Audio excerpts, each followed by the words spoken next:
Schiff, GOP memo will be released. Intel committee votes down motion to release Democrat junk memo by Jim Hoff for the GatewayPundit.com. Representative Adam Schiff spoke with reporters on Monday evening after the House Intelligence Committee met to vote on the release of the secret FISA memo.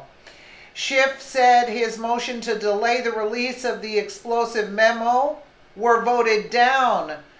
The Democrats have not yet released their memo for review, which may be the reason why it won't be released. The last refuge.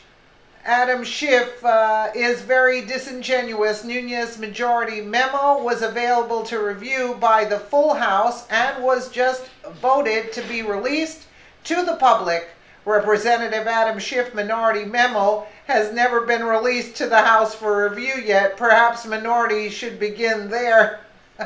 Schiff also said the committee voted to release the Republican memo to the public. The Democrats will not be released at the same time as the GOP memo. Again, the Democrats' junk memo will not be released.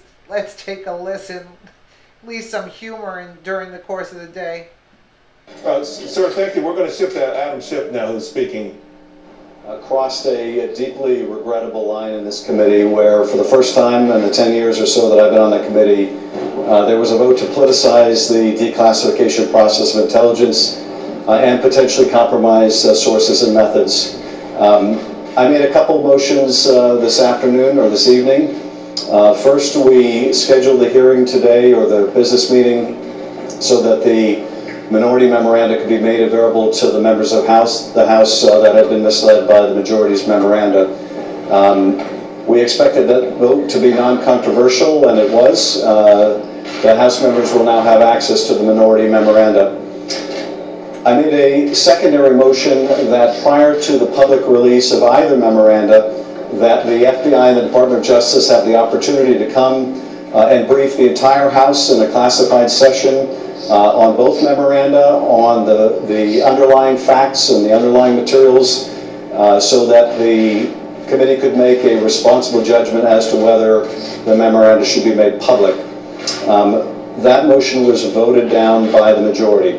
The majority expressed a concern that something in the minority memoranda or otherwise could compromise sources and methods, and for exactly that reason we asked that both memoranda be vetted by the FBI and the Department of Justice, but that was voted down.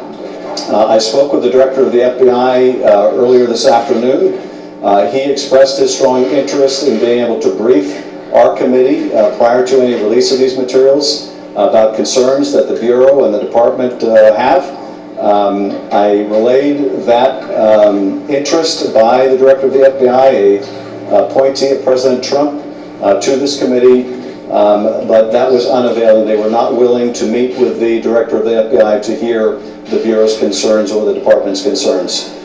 Instead, they voted against allowing their own members, as well as the members of the broader House of Representatives, to be briefed by the Department of Justice and FBI on these memoranda. Finally, I moved that if the majority was going to release their memoranda publicly, that they release the minority views as well, that they be released jointly. And the majority, on a party line basis, voted against both memoranda being released to the public.